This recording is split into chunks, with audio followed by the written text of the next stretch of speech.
blood. Stop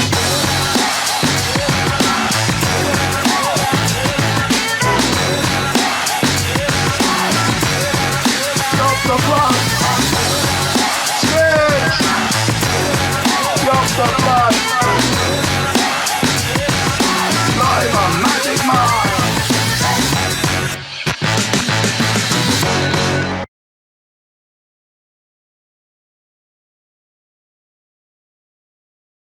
Okay, so we're live. Welcome back to the Magic Minds podcast. I'm Matt Burke. You're watching and listening to the Liberties #1 podcast. Yup the Liberties, yup the Flats. Welcome back to our episode, or our series of Yup the Flats. On the show today, we have Jason Byrne. What's the... Is it Byrne? Byrne, B-Y-R-N-E. Yeah, are you like an international fucking killer? Or are you a comedian? Sometimes he would say that to me. You like the Byrne identity? Oh, you get that sick Don't of get on the that. wrong side. My young one works in Two Hills, right? And she says, they get the same jokes all the time when people buy a lotto ticket. I hope you give me the winning tickets. You get the same jokes when you tell them. Same thing. Deadly. Okay, so look, we've asked Jason to come on the show because I'm from the flats. I truly believe that wherever flats people come from, there's usually magic that comes out of them. A difficult place to grow up, you know. But there's always a story in some flats where people have gone from a difficult past to now a bright future, changed their life around. And just briefly talking to Jason for the last couple of minutes, I truly believe that this is going to be a whopper story. No pressure. But even talking to a pal of ours, a mutual friend, Lauren, and she told me a little bit about you. And it's like, that's exactly what we want. We want people to listen to this interview, hear your story, and be inspired. And that's what you do. And spending the last couple of minutes talking to you. That's what you want, is to inspire people to change their lives. Yeah. It's important to you. Very important. And pressure's just for tourists, by the way. Yeah, eat pressure, show you success. I grew up in the flats, in the posh flats of Drimna, as they're called, because we have upstairs in the forgotten flats. You up the now? Yeah. We say the flats in Drimna, what flats in Drimna? I never knew there was flats in Drimna. Yeah, they have a house, they're a quite little block. My granny grew up in them and I grew up there. But you know, just growing up in the flats and in around the Drimna area, I'm the youngest of 6 in my family, and we grew up on Galtymore Road, and we palled around in the flats. The flats were directly across the road, and my nanny lived in the flats, so went to her for all my supplies and all that stuff. And I'm kind of one of these wild young flats. Brothers and sisters all grand, perfect.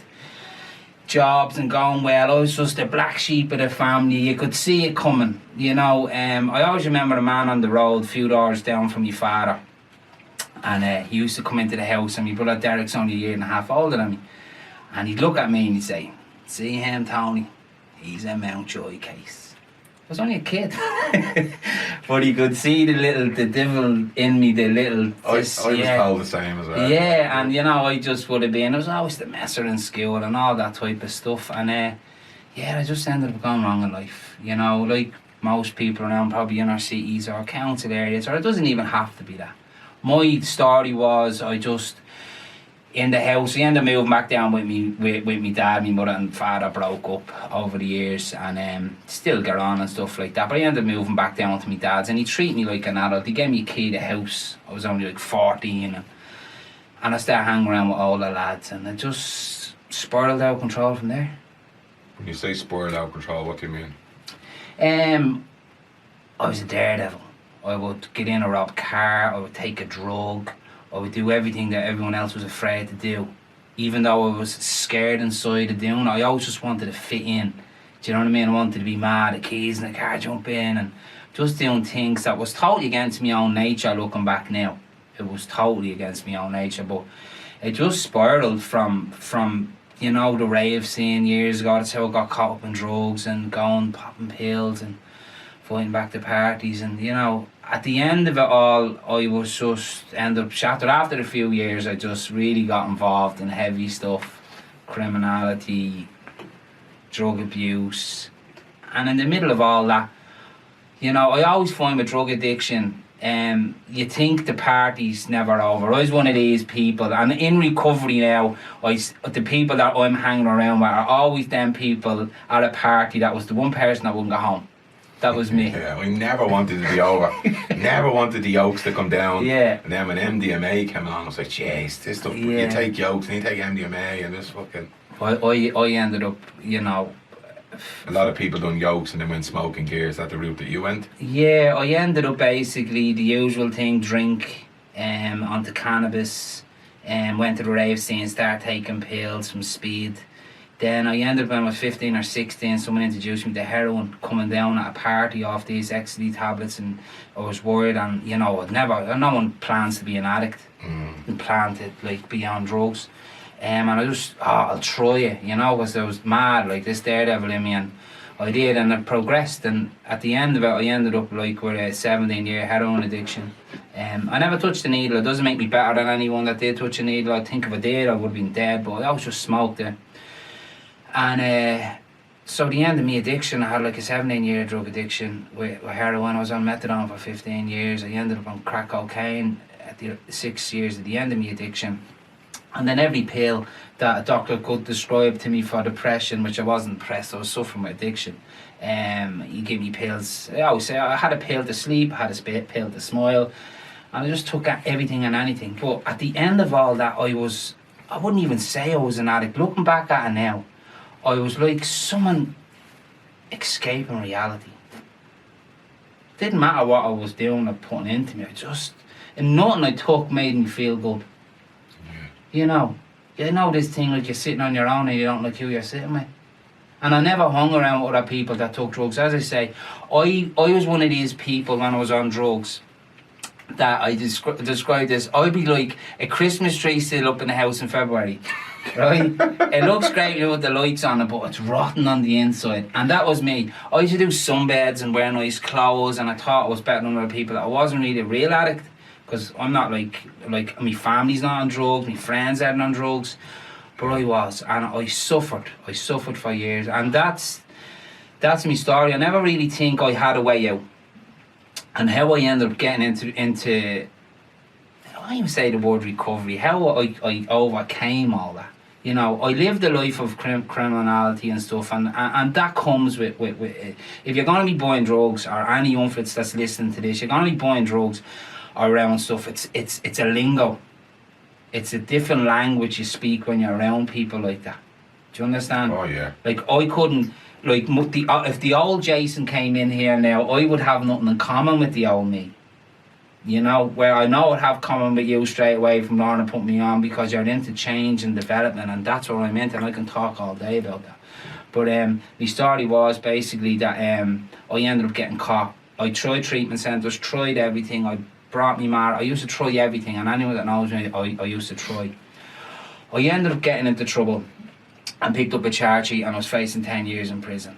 And at the time, what was my rock bottom? I had many rock bottoms. You know, I often say I was that low I had to jump up to touch the bottom. I was like really, really low. Do you know what I mean? With addiction, everything from depression, suicidal thoughts, everything comes in. You're taking stuff beyond your will. You don't want to do it. Everyone's going, what are you doing this for? You don't understand. And it's horrible. It's in such a dark place. Now, I got into trouble back in 2009. And I was wheeling and dealing. Do you know what I mean? And I got caught. So it was only a handful of stuff that I was caught with, and nothing that I'm proud of.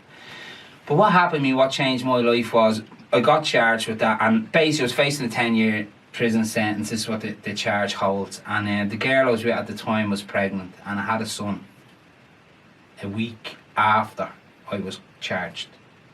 I even get emotional then. I can feel my stomach going when I talk about my son, right? So I didn't realise, that's how I woke up. When I seen him, when I realised that my life was more just not about me anymore, it was about him. And the light bulb moment, the penny dropped, wherever it was, happened at that instant when I held him at 10:15 in the Coombe on the 27th of April, 2007. But yeah, I had this big black cloud over me that I had to face, you know, and I did. And I remember the counsellor says to me, Matt, when you're going to jail, I didn't want to go to jail. My head was saying, do this, do that, get a load of money, buy a pub in Spain, run with the kid, go over, get a job in England. And my head was, I couldn't face what I was facing. And the counsellor says to me, Jason, you know you can turn a negative thing into a positive thing. And I was like, at the time, I was like, it's okay for you to say that. I'm the one facing a few years in jail here, and my son will be gone, blah, blah, blah, blah. But I faced it. On the 2nd of March 2009, I went to court, and the judge said 10 years when I was standing in the thing, my legs went like jelly. He said, I'll imprison you for 5 years, Mr. Byrne. He says, and I'm going to suspend the last 12 months and keep the peace over the other 5 years of the 10 years. So I got a 4-year prison sentence. From day one, I went into Mountjoy prison. My life changed. You know, I went in with the mindset. You talk about magic minds. I went in with the mindset. I was like, this is it. I'm going to change. And I'll try treatment centres and try stuff. And Mountjoy is a tough prison. It's one of the second roughest prisons in Europe. Like, is it? Yeah, it is. Why is that? Jesus. Is it just the system, the history, just the prisoners? What makes it so severe? It's just the tension in the prison. It'll be the drug abuse, it'll be all that type of stuff, and sometimes it's all probably the gangs and wings and stuff. Okay. You see it. There'll be fellas punching the head off each other at 8:30 in the morning over skipping queue with cornflakes, blokes getting out of bed. Like, you know, if you got out of bed here and I walked into your tower or something, it's constant tension ready to kick off. You know what I mean? It's like a volcano waiting to erupt. It's always volatile. Yeah. But people seeing different things in me, so I ended up going in and I look for a detox in there, and I start dropping down stuff straight away. I went over to the training unit, which was another unit, and I was down on the drugs I was at the time. I was down to about 24 mils. You were on the molly, like? Yeah, I was on the molly, and I planned to get down, but I was always at this stage in life where I was like, I want to change. It's like I'm afraid of heights, okay, and I'd always like to do a parachute jump. But right now, if you bring me up on a plane now and you open that door, I'll be backed out. And that's where I used to be always when I came to that point of stopping taking any substance. I was like always terrified of feeling myself. And I ended up being there. I ended up doing my junior exam in there. I done English for the first 3 months. Passed. I got a B. And the counsellor I was talking at the time says, congratulations. I says, oh yeah, I got a B. She goes, no, congratulations, you're going up onto the drug-free unit. And I was like, no one told me.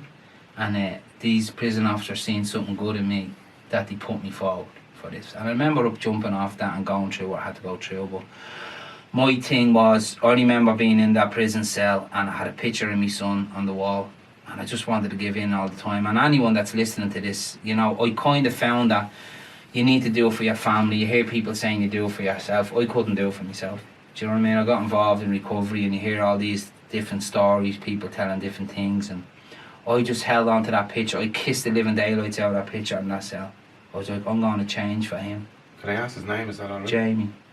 Alright. You up to Jamie? Up to Jamie. He's tattooed. You up to Jamie. So I had set in my mind that I'm going to go out and I'm going to get full custody of Jamie and be the best dad that I can the whole wide world to him. You know, I was like, I'm going to break the chain of addiction. I'm going to break down walls. I'm going to do everything in my power to be an example to this young fella. And I did. I continued to do what I'd done. I got involved in AA in prisons and stuff, and you know, today I'm sitting here on the 24th of September this year. I'm totally drug free. Don't take pills, just give up cigarettes. I was overweight. I just changed, but my whole focus was on my son. My whole focus was on him.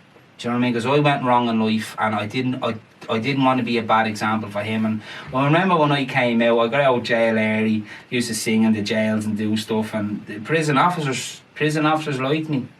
Do you know what I mean? People change because you see I wanted to change. I used to run meetings in there and run stuff and try to help people get off drugs, and the prison moved me down to another prison and they used to bring me down to the town for my own meetings.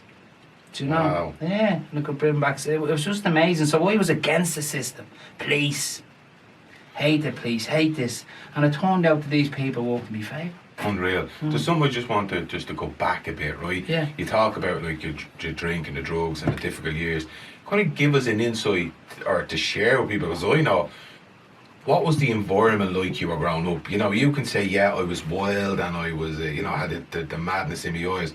But we also have to talk about the environment that you grew up in. You grew up in the 80s. Yeah.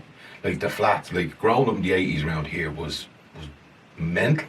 Like huge armed robbery culture, huge bag snatching, car robbers, IRA, vigilantes.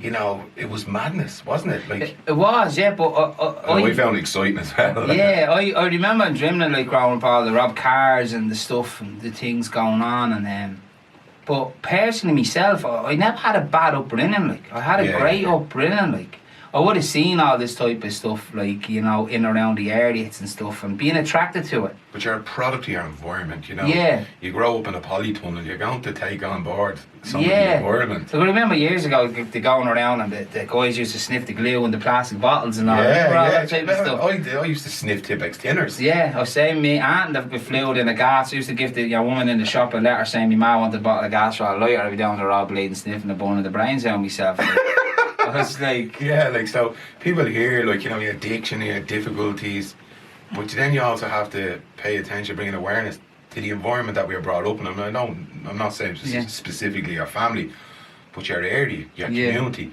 you're exposed to this. It's hard to break out, and that's why I just want to talk about this, because the kids are listening, they're going, but it's not like that, or he doesn't have it like the way we have it now. Still very similar, still difficult areas to grow up in. yeah, well, look at I don't think anything really changes, right? I have a 14, he's 14 now, Jamie, right? So, you know the saying, and this is true, you know, show me your friends, I'll tell you who you are. 100%. Now, if Jamie was standing here, right, and you said to Jamie, you know, Jamie, if you hang around with 5 fools, what does that make you? He'd say the 6th one. And asking vice versa, if you hang around with 5 clever people, what's it make you? He'd say the 6th one. He knows, I teach him stuff. He knows for every action there's a consequence. Do you know what I mean? Yeah. From a young child, this is the way I read him. Right, you talk about being reared up in an environment and kids for nowadays. When Jamie was 4 or 5, I constantly found in life as I came along through, forget about even the past or time, but that's the old me, it's not even me anymore. I found when I'm not a part of life, my life is great. When you were not what? When I'm not a part of life, my life is great. When I'm not in it, when I'm doing stuff for other people, when I'm constantly being a father and a friend and constant thinking, even coming down here hoping that I can inspire someone, my life is always good. Do you know what I mean? Now, I live by that, by constantly thinking of other people.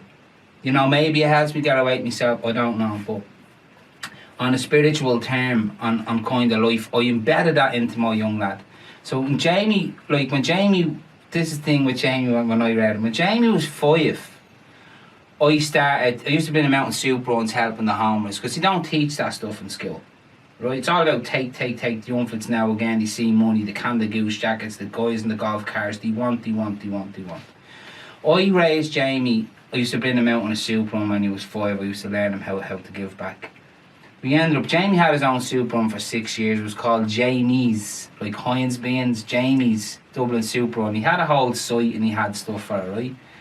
And Jamie used to come from, like he used to do it for Christmas, so each Christmas Jamie would get up, and with Christmas Eve we'd get all the stuff ready for the homeless, and he'd have, well, I remember when we first started, there was people sending gifts over from Australia and all, because he wanted to give the homeless. There was people giving in money. My brother had a warehouse, so it was pallets of coats coming up and stuff. It got out of control. This was just me being a dad saying, I'm going to help you teach my son how to be kind to people. You know what I mean? Before you open your gifts on Christmas morning, we bounce out, feed the homeless, come back and have fun. And I used to let him open and stuff. We'd have everything ready Christmas, and it got out of control. So Jamie's soup run just developed, you know. And I know you've done interviews with the lads at the soup run. They know Jamie well. Jamie used to come up to play. Everyone knows Jamie, like. So Jamie's soup run developed, and I used to teach him all the time just to come out. And we used to go out then on the weeks and the days, and it used to be late in the winter. And I remember one time the guy was saying, it's late to be bringing kids out, you know, in around town. I says, no, he's grand. And I was saying to Jamie, we mightn't be able to bring you out anymore. And he says to me, Dad, why don't we do a toast run? I says, a toast run? He says, yeah, we go out early in the morning. He came up with this idea. I had to go and buy a cooker in town, and we used to have this little camping thing, and we go out and be making toast and butter and stuff, and you know what I mean? Like, brilliant. But he was just like that, and the schools used to collect stuff, so I always teach them how to give back. He used to always come to treatment centres with me if I was doing talks and stuff, and I used to get him to do readings, because I tried to get the people in recovery, they always want to run and go home to their kids, and it's not about going home, but you are here, you're investing in your kids' lives. And me and Jamie used to do all that type of stuff. We do random stuff, like, around Christmas. I remember one Christmas, he says, come on, Jamie, we go in and we find a homeless fella, we do a bit of busking, sing a few songs, give him the money. I was right. We went into town around Tampa Bar, seeing some homeless fella there. I said, how are you, buddy? I says, we sing a few songs, we give you the money. I don't think he comprehended what we were doing, and anyhow, me and Jamie were like banging out Johnny Jamie Cash. plays as well, does he? Well, no, I'm teaching the guitar, but I was banging out, he just holding the bucket. And people were going, boy, it didn't matter what we were singing, throwing money in, and the homeless fella was like, hey, oh, bud, you're taking all me susses. And I was like, I said, I can't give it to you. He couldn't comprehend what was going on. Like, he's taking all his susses, yeah, pure Dublin. And anyway, we sang a few songs. I think he got €48 or something. But I remember the whole point of that story was for Jamie with a bucket of money to give to a homeless fella sitting on the ground in a sleeping bag. You know, to me, that's just powerful stuff. Do you know what I mean? I do all that type of stuff for him. Do you know what I mean? And I know even my friend says, Jay, no matter what, even there I had to move school, bits of bullying going on and stuff in life, you know. And he comes to me and he tells me, Dad, I won't be taking drugs. I won't be doing this, you know. And that's, my whole life is just dedicated to him. Do you know what I mean? The two of us are like that. We do everything together, you know. And even like, he comes up to a certain treatment centre with me, and in this treatment centre there's a room where you get 2 weeks grace where the addicts will go in, they go through their stuff, and I brought him in. So you'll never bleed and end up in here. Do you know what I mean? What do you mean 2 weeks grace? If you went up and you were just getting off all your drugs, you don't have to walk or do what, you just have a little room or a telly and just to go through what you're going through, you know? Yeah. So we used to often show him that, like, you know, he'd come up and he'd come up with me. He came up for months, and he's done. I could go on with the stuff he done. He's done loads of stuff with me, and he still does it today. But that's what I do to inspire him. That's phenomenal, isn't it? And I truly believe what you're saying there, because this is what we do. We do it in service of our community, and I truly believe when you do charity, it's the most selfish thing you can do, because when you give, you get back. Yeah. Do you know what I mean? And I love a point you made earlier about not being an addict per se. It was more just to get away from yourself. Yeah. And that's something I can totally resonate with, because like when I wasn't drugs, it was drinking. When I wasn't drink, then it became education. Then it became something else. And all the while I was trying to get away from myself because I couldn't sit with being who I was. Is that what you can? Oh, definitely. Like, still today, the hardest thing to do is just sitting around on your own.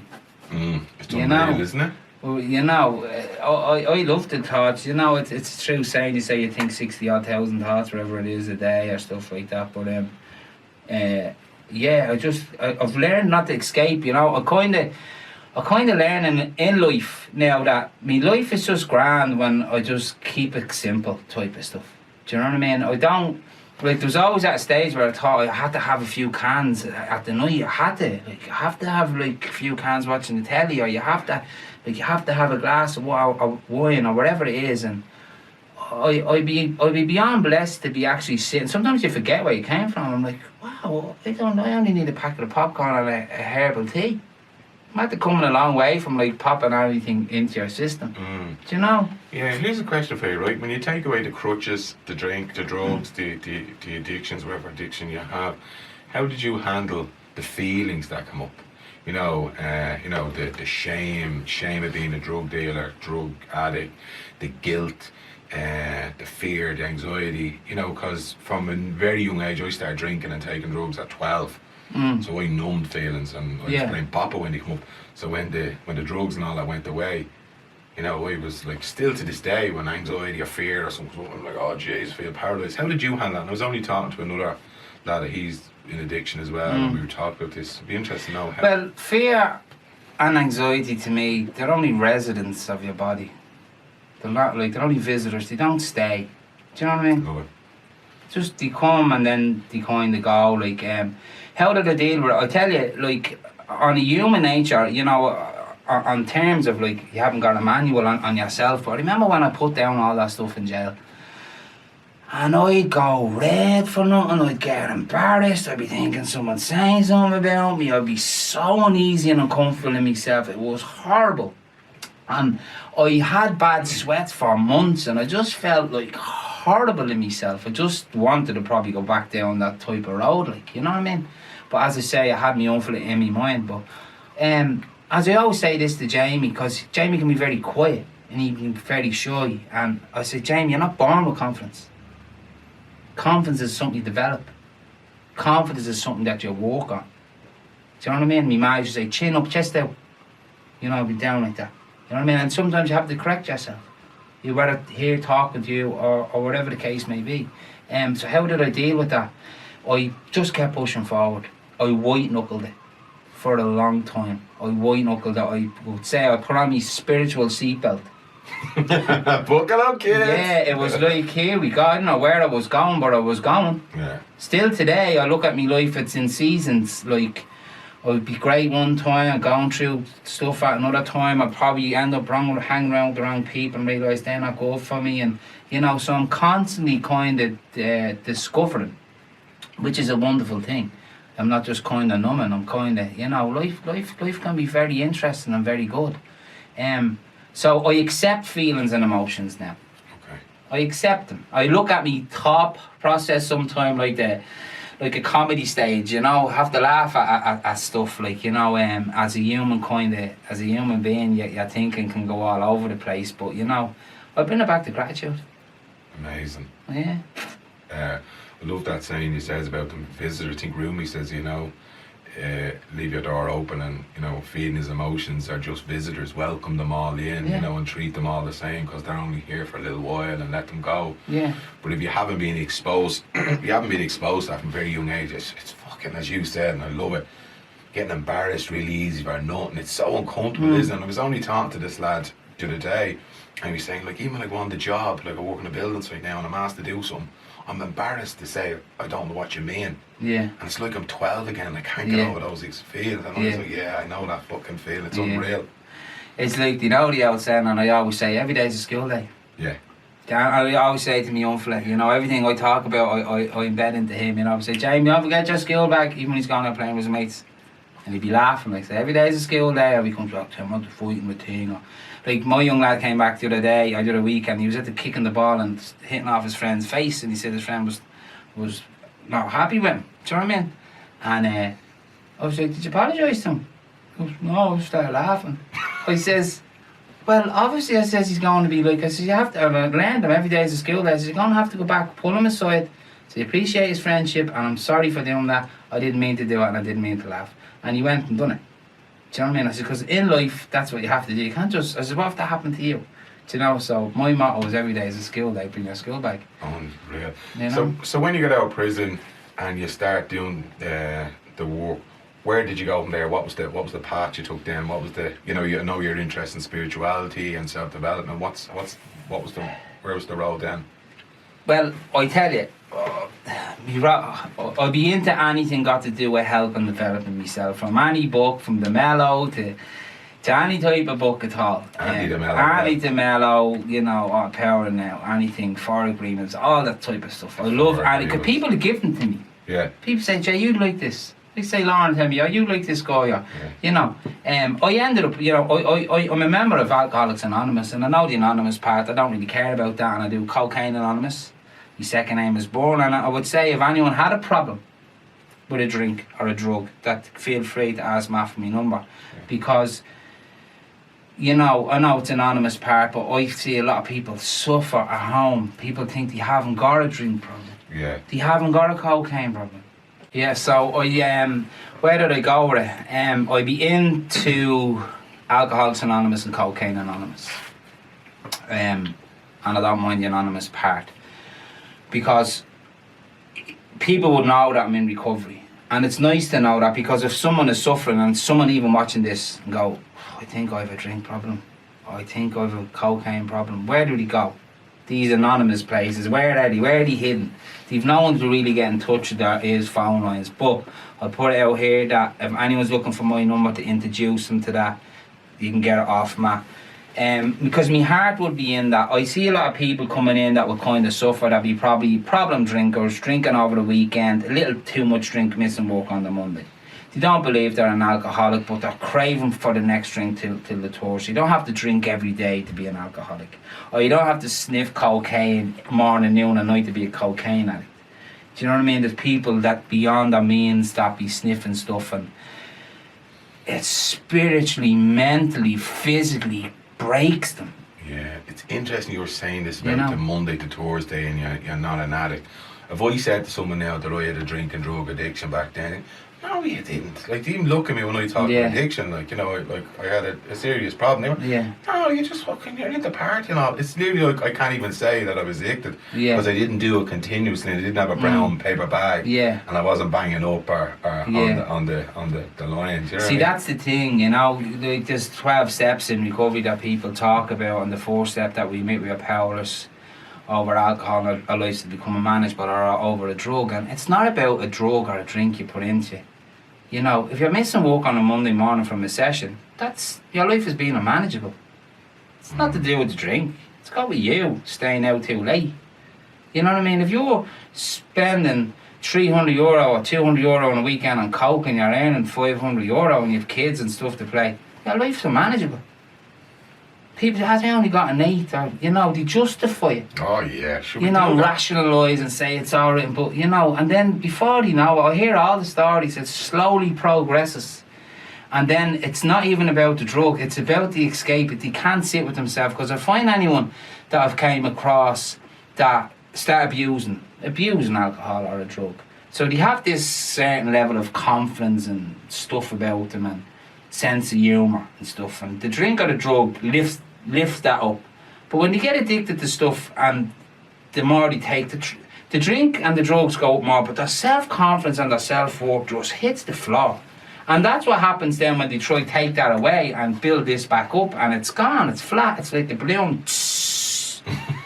You know, you know, and that's a horrible place to be, and people think it's suicidal and stuff. So there is a place to go, and that's why I be still there. I sponsor people, I pin people into the house, or Jamie say, Dad, such and such coming, or he'd go upstairs on the game, or lads would come to the house that I sponsor and he'd always buy Jamie Easter eggs or whatever, you know.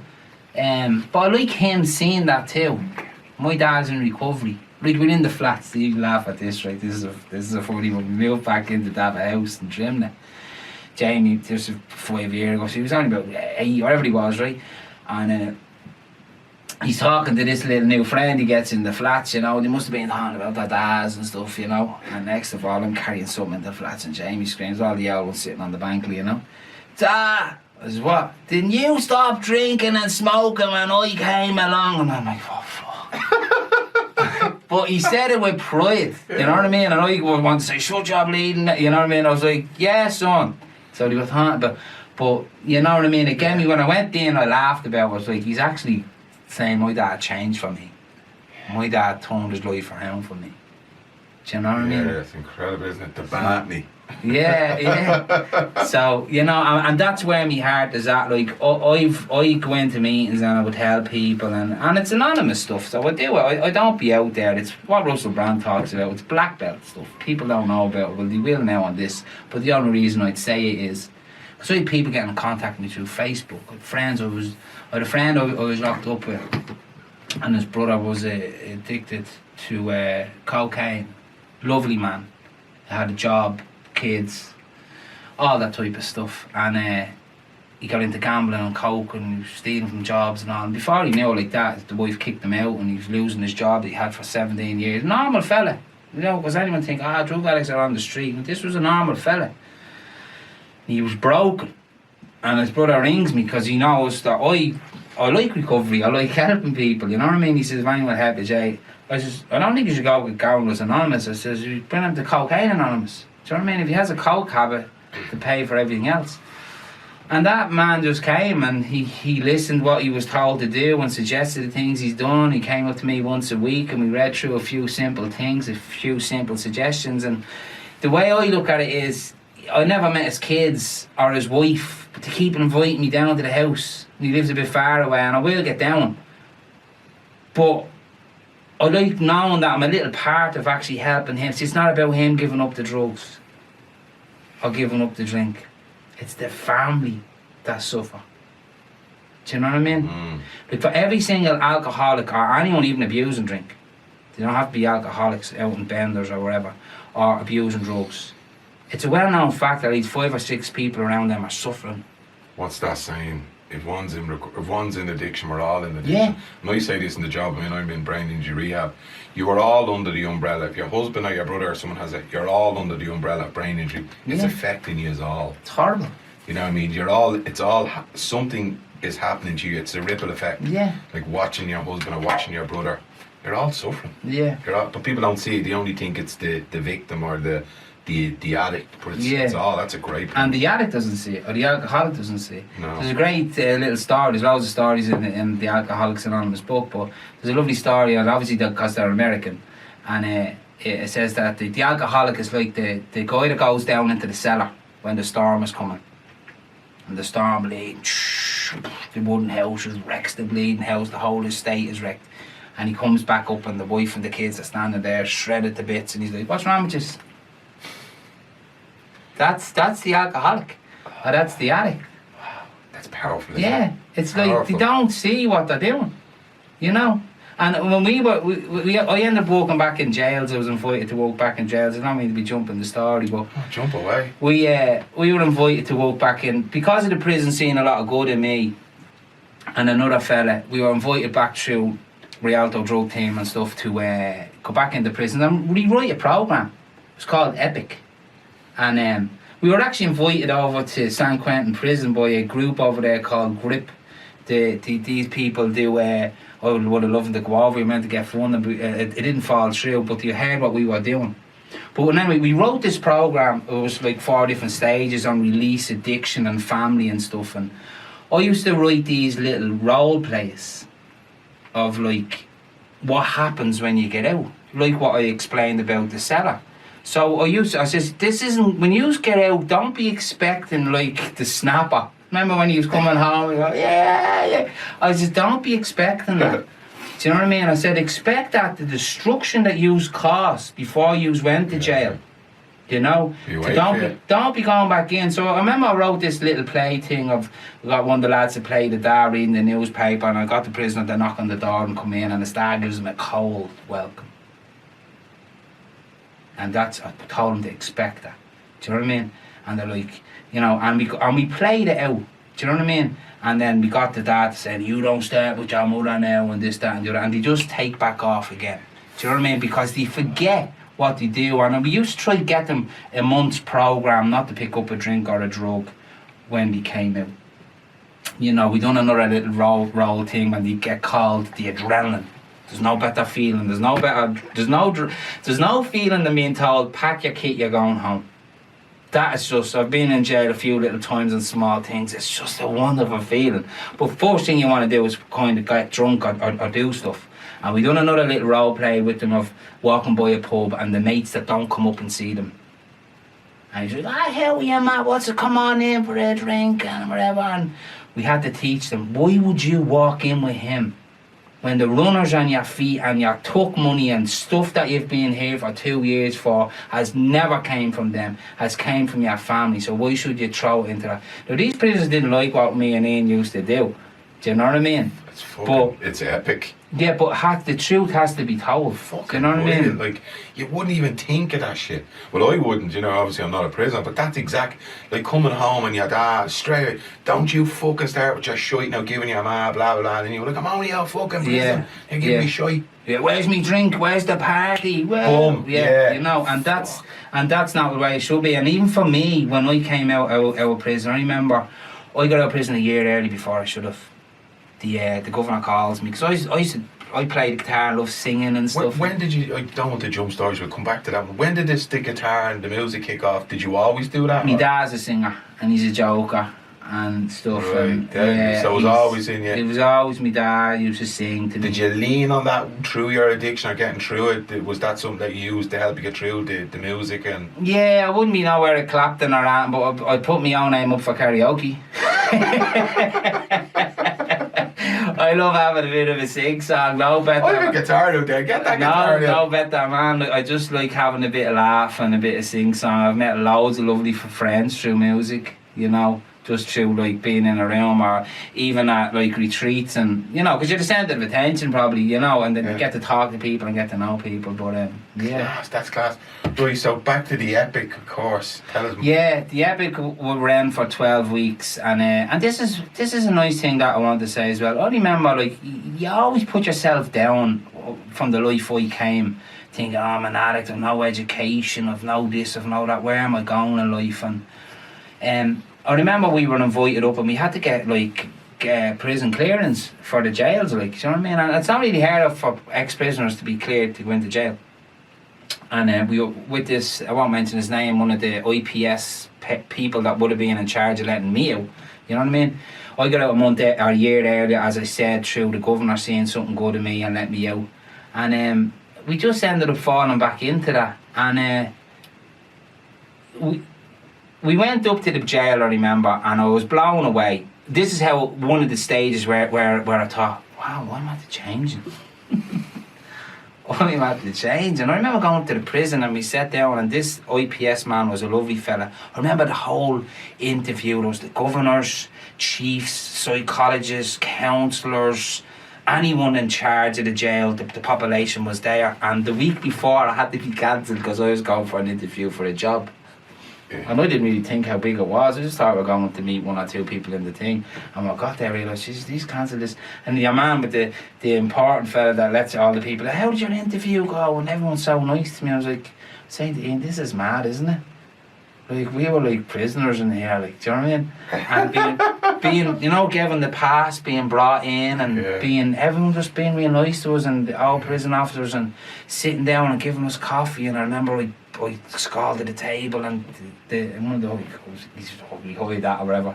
But remember them all sitting there and we wrote up this programme. It took us weeks to write up what we're going to talk about relapse prevention, family addiction, release. You know, and we told them what we're going to give them, and it was just amazing to sit there and I'm looking at all these people asking us, what can we do to help these prisoners, like, you know what I mean? And we went in and done it, and it was a wonderful experience. We went in and done it for a good few weeks. We've been asked to do it again, but we've done it voluntarily, and I think the programme is still running. But that's just where I'd be at. I'd be invited. We were also invited out to Lusk Youth Centre years ago, out in a soup run, and we went there with a top supervisor out there to inspire the young lads, talking to them and doing music. And I remember doing a Christmas show with them, Johnny Cash, Folsom Prison Blues opening up and stuff. But that's where my heart is at. If I think I can help, I was in prison. Dude, this is the only way I can explain this, right? When I was in prison, I came across Alcoholics Anonymous. And it was in 2010. People inspire people, okay? My best friend today, he's well known, he'd be well known around Dublin, but he's a changed man, okay? He came into the Mountjoy when I was in there and he walked by me and I was like, this fella like was glowing. Something different about him. He was at the being, he got off stuff and he was at the being in Kilmine, and he came from Kilmine into the jail and he was up on the drug-free thing. I lynched onto him. I was like the little fish underneath the shark, you know, looking for the scraps. Like, how'd you get it? What did you do? Well. He was an inspiration to me. He was cleaning off stuff and he was doing stuff and he was talking to me, and I ended up being in a cell room. And he inspired me, you know. And I continued, like, he's my best mate today. What was it about him that inspired you? What was it about him? Just what I knew about him in his past, and he changed, and he wasn't taking stuff, and there was something nice about him. He had a good sense of humour, and he kind of a bit of a spirituality about him. Even though he was in prison, he wasn't like around a lot of the other lads. He was talking different and going on different. I was attracted to it. Okay. You know what I mean? So you can connect with that kindness, compassion, that change. Yeah, I ended up going from there, left that unit and I went over to the training unit, and I remember I stumbled across, we had no meetings around, and so I stumbled across the AA meeting. And a few of the lads in there were doing the 12-step programme. The governor was letting people come up, and there was a lad in my cell with me, Tomo. And I went up, I said, there's a meeting down there, you know. And he goes, come on, we go down. And I said, it's an AA meeting. He goes, yeah. I says, but what will I say I am? Am I an alcoholic? Am I an addict? Am I a head case? Yeah. Well, All of the above. yeah. So I went in and says, "How are you? I'm Jason. I'm a cross addicted." Cross addicted. Yeah, and that was the start of my journey. That was totally. That's deadly cross. Because my mom says to me, I can't go to AA because I was mad into drink, but I was also mad into drugs. I was also mad into carbs. I was also mad into porn. I was also mad into steroids. Yeah. Cross addiction is fucking. It's cross addicted. Like for anyone that is even listening to this, like the 12-step program, it's not a God thing. It's not a religious thing or anything like that. It's like they do say find God, clean house, and help others. Okay. Simplified, like, so find spirituality, find there's something good inside you. Clean house is like counselling. It's sitting down and kind of, clear all that wreckage you past, you're talking about emotions and feelings and helping others. Do you still go to counsellor? Is that something you still do? Counselling? Yeah. I'll tell you a funny story. I had a counsellor for years. Yeah. And when I came back out of prison, her name was Cara. Well, let me tell you a story about my counsellor. I used to go and visit her after I came out. I had her for years before I ended up being in prison. And in treatment centres I had her. This woman always came into my life, Cara. She's a lovely woman. And after I came out of prison, I continued to go and see her. And one time she says to me one week, she says, Jay, I think you're helping me more than I'm helping you. Do you know what I mean? And it was, because we had nothing really to talk about, or there was nothing burning or bothering me. Do you know what I mean? I've done loads of work on myself through recovery and going to speakers and all that type of stuff. And then I decided one week to go and buy her chocolates and flowers and stuff. And I went down and says, Cara, I want to thank you for helping me over the years, but I don't really think I need you anymore. Or breaking up. Yeah, it's not you, it's me. yeah. And and that was great growth for me, because like you'd be scared. I hear people all the time that's still going into counsellors or in recovery, and that's probably where they're at. Do you know what I mean? Like, I know a counselling session to me is to talk. So if I seen you on the street and you said, Jay, how are you? If I wasn't feeling good, I'd probably say, man, can I have a chat with you for a minute? And I would talk, because I've learned. Do you know what I mean? Problem shared, problem halved, and all that type of stuff. And so the counsellor, but she did say if you ever wanted to talk to her about anything, to come back and talk to her. Do you know what I mean? So, yeah.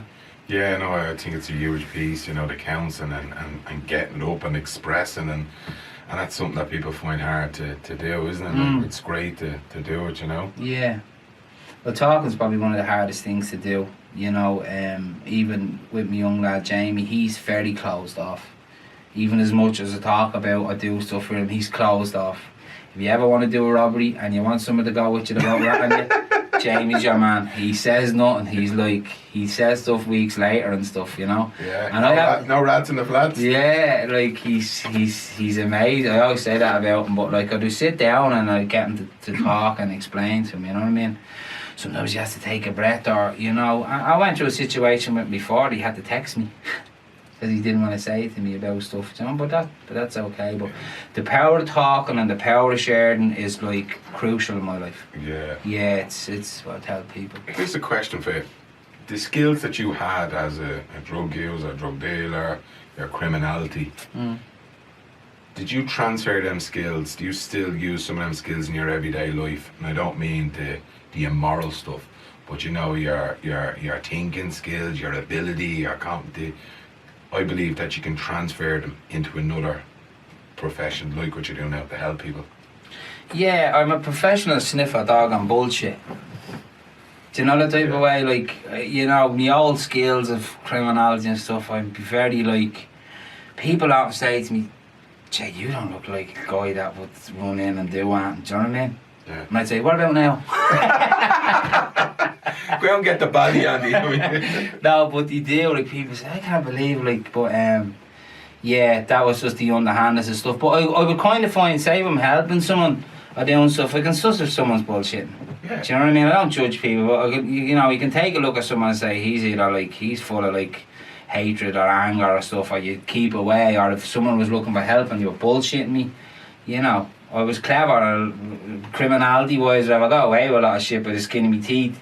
Do you know what I mean? But there's a certain smartness to, like, I know it's not moral to go rob banks or do ATS stuff or whatever people do, but the skills that you, like your networking, your social intelligence, your emotional intelligence, like when you move into a different realm, like the Yeah. realm you're in now, your different world, different consciousness, you start applying the same skill set. Yeah. You know, your community skills, you're helping, you're pulling, you're pushing. Well, whether you're like robbing a bank or selling drugs, it's like a game of chess, isn't it? You need to Yeah. go a few moves ahead or you're going to get caught. Yeah. So it's the same in life. 100%. I try to talk with this transferable skills. Yeah, and you need to like watch your moves, and you know, I only had that conversation with my young lad there today. He was telling me about a situation where he's put in between his friends, and he was going mad last night till about, I don't know what hour of the morning he was up. He wanted to know this secret, but his two little friends, it's a girl thing or whatever, so he didn't want to tell him because he's friends with this other lad. But now they told him, and now I said, what did you ask for? Now you're in a situation where you're like, I It's said, like "You're Love not-" Island of it, yeah, isn't I it? said, you're not thinking. I said, it's none of your business. So if your friend finds out now that you knew and you didn't tell him, I said, you're getting caught up in it. I said, you weren't thinking. Do you know what I mean? Ahead. Unreal. So that's just life skills, isn't it? You know? That's brilliant. You talk about spirituality. Who's going to be influential with you? Talk to Anthony DeMello, Eckhart Tolle. What kind of stuff are you reading? Spirituality, what would I be reading? Well, if I bring it back to, say, in recovery thing when I first came into, like, say, the 12-step program. So the 12-step program of Alcoholics Anonymous and stuff, it's kind of a Christian-based program in a sense. Do you know what I mean? It's kind of like to be nice to people and let go and wear their sadness, bring like that St. Francis prayer. You know what I mean? You know, so who would inspire me? I kind of found out through that if I learn to understand about myself, that my own needs and my own desires or my own anger or jealousy can steal me of a whole day if it comes alive in me. So spirituality to me is basically me learning to let go of stuff like that, and then I've been in many times, I've been in tune with myself, and it's better. I've took every drug under the sun, I've done every adrenaline stuff, I've like done stuff, and there's no better feeling than kind of learning to let go of stuff within yourself. And it's a hard thing to do on a day-to-day basis, but like I just keep pushing forward. My inspiration will be everybody. It'll be a broad thing from bullets to this to that. It's everything. If anyone can teach me, learn a little bit of peace about myself, to let go of stuff, and understanding, meditation, all that type of stuff, I'm there. Love it. Here's a question I asked the main one, and I'm due to do a talk at a retreat that I'm running. It's called No One's Coming to Fucking Save You. I truly believe that no one comes to save you. You know, whether you're in addiction, whether you're in struggles in life, you got to do it yourself. What's your thoughts around that? Do people come to save you, or do you save yourself? I think people come into your path. But do they save you, or do you No. save yourself? No. You know, I do tell this to people all the time. Say, I'm all about addiction, obviously, from talking, but in struggles of life, addiction's not about life. So say there's someone that hasn't took drugs in years, like you or me or whatever, right? And, you know, do you want to believe in God, or do you want to believe in this, or do you want to believe in whatever they believe in, you know? And they're either praying, or they're meditating, or they're seeking something, you know? I always say, it's like if you're hanging off a cliff, yeah? And you're screaming, Jay, help me, help me, help me. And I go, here, man. And I put my hand down, and you hold it, but you're still screaming. You know what I mean? You need to help yourself and put my hand out. Do you know what I mean? To get up. But you understand, so does someone come and save you? Yeah, you get a hand. You get a little push. There has to be an action from you. It's a collaboration. Yeah. Because people think they're damsel in distress. Oh, I need someone to save me. But you have to ask. You have to ask God. God, give us a fucking hand here. Or Yeah. what's the story about your man? And do you ever hear the story? Your man, he's on the top of a roof because the village is getting flooded by the rain, and he's praying for God to save him. Yeah. And all of a sudden, this fella comes by in a canoe, and he goes, "Jump on!" He goes, "No, I'm praying to God. He's come to save me." Then another fella comes on a bigger boat, and then a fella comes in a helicopter, and he's like, "No, God's come to save me." And all of a sudden, he fucking drowns. He goes to heaven. He goes, I asked you to save me. He goes, "What? I sent you 2 boats in a helicopter. You wouldn't get on." But that's just people for you. Yeah. Just sit there and expect it.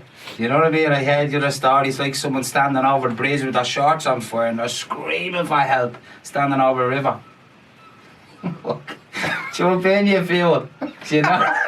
Jump in, you fool. No, but you You're know. bleeding dope. Yeah, like you hear people all the time moaning about the same stuff, and I kind of do find like some people, like you have to really what we're talking about here, right? On a spiritual level, they're saying like what would you seek, right? I'm a firm believer you seek one in yourself. Oh, 100%. What you were seeking is seeking you, Rumi. Definitely, it's the yin and the yang, the dark and the light. Christians say the enemy, drug addicts say it's your disease. You know what I mean? There's a constant fight. The Indians say the good wolf and the bad wolf story. You know what I mean? Who you feed the most, and that's what I believe in. So I believe there's something so powerful inside of me. It's hard to touch into sometimes. You know what I mean? They say like in recovery wise and AA and stuff that your defects. You know, we all have defects. We can get up narky, we can be lazy, we can procrastinate, we can do all these types of stuff, and that blocks you of the sunlight of the spirit. You know what I mean? And to some people, like, I go away with that, will you? Mm-hmm. But you want to run on your hate and your jealousy, and you want to feed that, you go ahead, pal. Do you know what I mean? But there is a definitely part in yourself. You sit down, you give yourself a few minutes in the morning, a bit of thanks at night to whatever it is that you believe in, and touching into that. That's what works for me. What is your practice now? What is your stay safe program? What do you do to keep you safe? You just touched on a bit of it there. What do you do? What's your ritual? What's your routines? More routines? Well, I do practice, especially the last few weeks. Actually, funny you said that. I do practice. I do practice getting up in the morning and looking at something positive, reading something positive. I maybe say a little prayer and ask for guidance through the day, away from yourself. Do you know what I mean? Because like I was in the car with Jamie the other day, and he's in kickboxing, and I says, "You meet new friends there, Jamie?" He goes, "Nah." I said, "Why are you not talking to people?" He goes, "Nah, you know, you meet too many people. There's a few snakes in there." And I was like, okay. He says, you can't really trust them. And I was like, right. And then he goes, well, you know, sometimes that you can't trust yourself. I was like, I was blown away when he said it. Like, yeah, and he means by his thought process. So in the morning, I would ask for a bit of guidance, like to give me a hand to basically help someone if I can today and stay out of harm's way. Do you know what I mean? Totally. And at night time, I'd give a bit of thanks, and yeah, that's just the way. Huge piece of gratitude. Wow. We're coming near the time. I want to ask you, what's the one thing you'd like people to take away after listening to this interview? What one thing? Teach our kids spirituality. Kids learn a lot of stuff in school and the internet and stuff. Teach our kids spirituality. Teach our kids to be kind towards others, because it's helping themselves as well. And I'll just finish on this story. I ended up going to Belarus years ago to an orphanage. Just ended up falling into this thing, and I ended up going, and we stayed there for a week. And we lived in the orphanage and stuff with these kids. And there was this young lad called Eric. And he's like my friend Paul was attracted to him. Paul was actually came to the thing with me. That's a funny story. Me and Paul were in prison, and we ended up in an orphanage in Belarus. I was doing a play, playing a captain. It's a long story, but and anyway, these kids couldn't talk English, so we had an interpreter with us. So I was doing all body language and yeah, come on, arm wrestling. And there was this little kid, Eric, and I went to arm wrestling, and he pulled away, gave me this look, and I was just drawn to him. I said, what's up with him? The rest of them are hanging out with me. What's up with him? There's 150 kids here. What's up with him? But in the second day, he was speaking some language to me, and I says to the interpreter, what's he saying to me? He says, he's calling me Papa. Wow. Right? So I ended up asking Brian, he's out there crumbling out of Hope Sound, a lovely man that brings a lot of orphans over here through Pashley. Went in, found out this young lad was strolling the streets, and his mother and father were alcoholics, and I like helping alcoholics and stuff, and he was found, him and his brother, and they were separated, so he was very angry, full of bitterness, you know. And we came back, and I said to Brian, because they bring kids over twice a year, you know, I says, could I bring him back home for a holiday, like? He says, I'll have to look into it for you. And he ended up going and getting me Garda clearance and stuff, and he came back to me and he says, oh, Jay, I don't think he'd be able to come with you for the 2 weeks. Now, it would have cost me about $2,000 to get him here, do you know what I mean? And I says, why? He says, because he needs his own room, like, do you know what I mean? I says, well, I'll ask Jamie. Jamie gave him his room. I remember Jamie like was, I don't know, he was probably about 7, and I sat down and said to Jamie, this young little boy in Belarus, he's no mum or dad and he has nothing. Can we bring him over?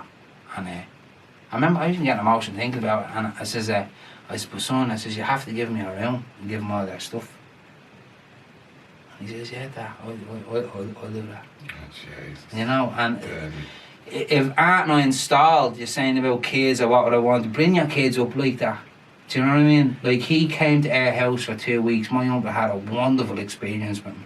Now, the two of them drove each other mad. Like, this boy came in, we didn't even know his birthday. He didn't know his own birthday. He had to get his passport and check his thing out. I remember we had him down in Roscommon and we put a birthday cake in front of him and he looked at it. Never seen a birthday cake in his life. Jamie gave him the controller. He had an Xbox put on his leg and it vibrated and he jumped, you know. But what would I give a message to? Yeah, teach our kids to be kind to other people. Teach. You know? Yeah, and I love what you said there. And it's not about what we tell kids, it's what we show them. What we showed them. You know, it's not, we can say, oh, be kind and do all this, but unless you live that, like what Jamie has seen, Yeah. they're not going to do it. The rest is just fucking lip service. Yeah, You know, I brought him by the hand many a times, old folks' homes, and whatever it was, he came with me. Jesus, you're some man. So that's my message. That's your message, Jason Byrne, the international coin guy, ex-criminal. I try my best. Yeah. So you are a bit of a comedian, you are a bit of a Yeah. international superstar. I love that interview. Your story's phenomenal. You're phenomenal. You just ooze love and kindness and soundness, and you're a good bit of crack. You're fucking out your head. I'm sure I met you probably back in the day in the 90s. Probably, doing yeah. insides. We were and the probably asylum. cross-eyed, we'd know. Yeah, like Lawrence the cross-eyed lawyer. Probably hugging each other. Yeah. Any Mitsubishis. Yeah. That's absolutely love it. I love it. Love Okay, it. thanks very much. Absolutely love it, Thank guys. you. That is absolutely phenomenal. Andy, that was a whopper. Guys, there we go. There's another episode of You Up the Flats. See, the people in the flats are just deadly. I love it. I fucking love the flats. I want to shout out to Noel Riley from Rooney Media Graphics, Andy from Liberty Media's Hub. I always get that wrong. It's on the wall and all. Liberty Media Hub, Liberty's Photos. He's all of those things. Shout out to Lorna Murray. Thanks very much for putting us in touch with this phenomenal human being. These are the type of people that live in the flats. They're nuggets. They're gems. I really mean it. And I want to say thanks very much to the HSSCU Credit Union. I want to grab a book. Bum, bum, bum. Here. Yes. This here is my mindfulness and gratitude activity journal. The HSSCU Credit Union has sponsored us to reproduce this along with Shannon's Hopeline. I want to thank those guys. They're amazing. They do so much great work in the Liberties. They're always investing in initiatives and people and sponsoring. You know, they're doing great work, and in Shannon's Hopeline, they're all over our work. We love them. Sandra and Lisa do amazing work in regards to mental health, suicide prevention, grassroots stuff, all through their, as I said this in another post I wrote, they are true alchemists. They have turned their pain into purpose, their pain into pleasure in service of the community. Exactly, echoing exactly what Jason says there. He does everything in service of helping other people. You know, charity is the most selfish thing you can do. And you know, if you want to help yourself, turn into pain and help other people. So that's it. If you want to buy the book or if you want to copy this, send us a message. I can send you a link to our online shop. Thanks very much to the viewers. Thanks very much for all the kindness and love that you give us. It's all in service of creating a community, not geographical, a conceptual community from here and around the world. So that's it. That's all we've got.